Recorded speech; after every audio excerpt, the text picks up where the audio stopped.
Hi guys, it's Dr. Pete here. I'm a workplace psychologist working with school leaders and their teams to build high performance schools, places where every student and every staff member can flourish. We're working through some of the final parts of my new book, The 5 Disciplines of Extraordinary School Leaders. Extraordinary school leaders, of course, have the uncanny knack of being able to do the right work at the right time and in the right way. We're talking about how do you keep it real, having been through a lot of the tips and insights in this book. How do you keep it real?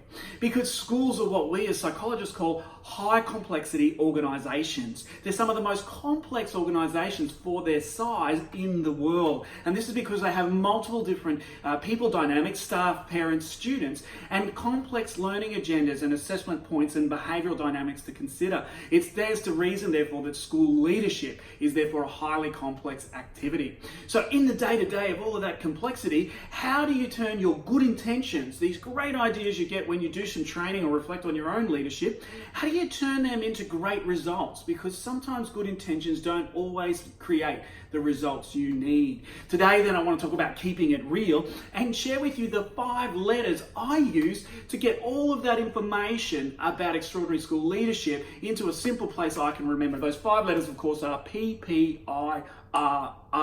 First P stands for purpose, the second for performance, the third for inclusive, the fourth for relationships, and the fifth for right sizing. Let's unpack them now.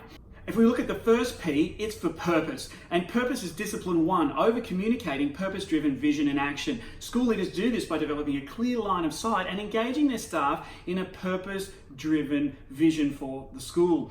The second P is for performance. Performance is about building reporting systems to achieve the impossible, lead indicator systems for student growth, and the golden thread of organizational alignment to get information flowing and minimize the amount of meetings that are necessary. Third is I for inclusive. And being inclusive, of course, is around matching your communication to leverage diversity in your school. You do this by understanding other people's communication preferences and managing body language to ensure a healthy status dynamic. This enables everyone to feel heard and understood. Our fourth letter, R, is for relationships, and this is about going first, leading well-being and relationship fitness. Extraordinary school leaders do great well-being check-ins and prioritize continuous team building through those short meeting warm-ups, which creates open, honest, well-being conversations. The final R is right sizing. This is about leading people in their zone of development through building what we call advisory relationships, the right combination of mentor, managing, and coaching.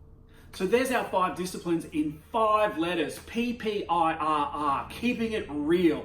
I want to thank you again for all your efforts in continuing to build high performance schools, places where every student and every staff member can flourish.